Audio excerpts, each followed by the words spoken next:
Hey everybody, wanted to take a minute and make you a quick video based on a subject that's come up multiple times with clients and prospective clients over the last couple weeks that seems to cause them a lot of confusion.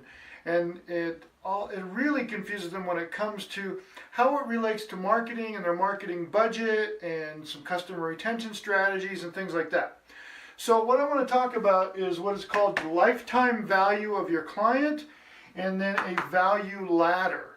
All right, and these are pretty straightforward concepts when someone understands them and explains them to you in English and not some crazy terms. So lifetime value is simply the amount of money that your average client spends with you for as long as they are your client. Now that can be different for every industry, of course, and we're going to talk about an example.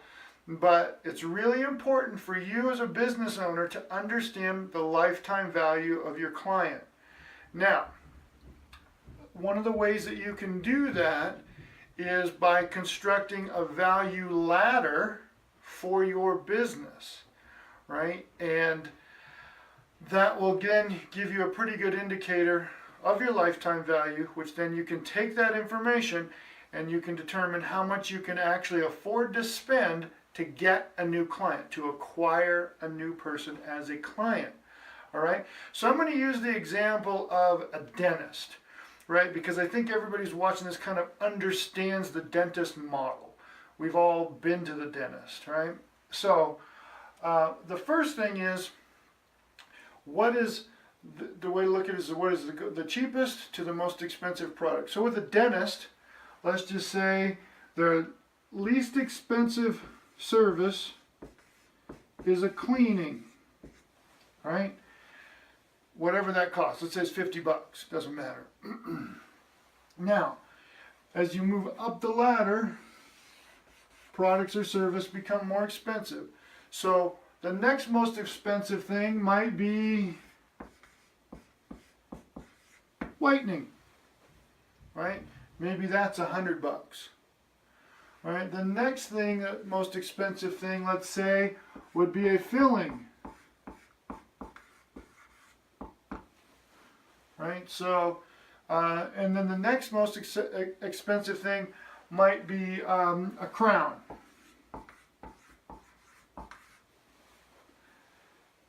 So, a dentist will know, just like everybody in every business should understand, what are the steps, what are your products or services, and how do they relate in expense, and then how does that translate? So someone comes in for a cleaning, if 100 people come in for a cleaning, right, there might be 75 of those that also need a whitening at some point.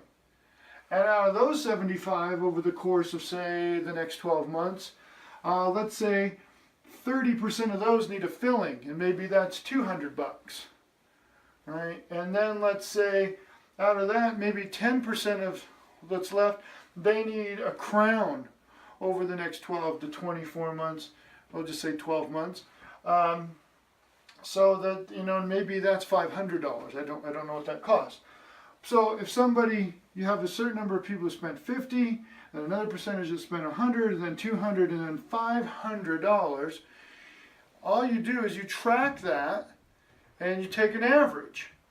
And let's just say for dentists we want to do a lifetime value of 1 year or 24 months. Well, you know, the kind of the services somebody might need. And let's just say that over 24 months, the average person, you know, across the board spends $1,200. That becomes the lifetime value.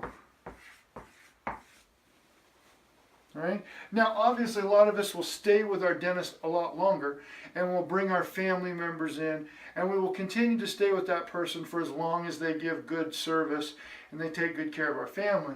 So, in the dentist example, you know, someone, you know, if there's 5 people in the family and over 24 months they each need that much service, you know, that adds up to be a big number for families.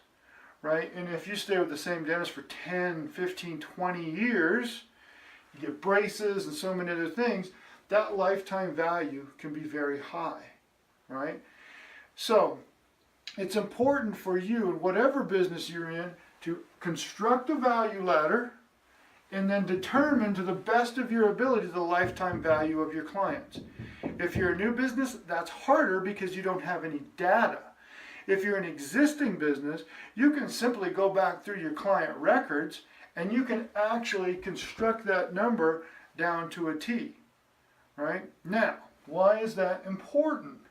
Because your lifetime value directly relates to how much you can spend or should spend to get a new client.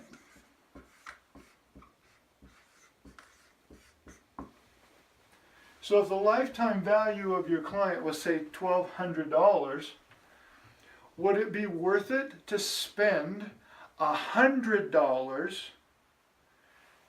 to get $1,200? Well, if this was essentially all profit, then yes. If there was a lot of expenses and your profit margin was, say, only $200, it may not be worth it to spend $100 to make $200. It depends. It's different in every business. The point is, when you know your lifetime value, you can then make a decision on how much you should spend to get a client. So if my expenses for my business were, say, $300 over the lifetime of a client, and I made $1,200, that's $900 profit, and it cost me $100, let's say, to get that client, would I be willing to spend $100 to make a profit of $900?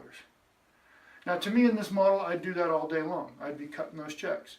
To in your business, that may not be true. You have to decide that for yourself. But what's truly important, again, construct your lifetime value by using your value ladder, and then that determines, it gives you the ability to determine how much you can spend to get a client. All right? And the last thing I'm going to leave you with, and I'll talk about this in a different video, is don't confuse lifetime value and value ladders with a totally different concept called value stacking. I'll talk about that at another time. All right, so if you like this video, like, share, comment, let me know how I might be able to help you with that, if anything. And, feel free to share this with somebody you think it could be of benefit with. All right? So, until next time, remember, dream big, live bigger, leave a positive legacy.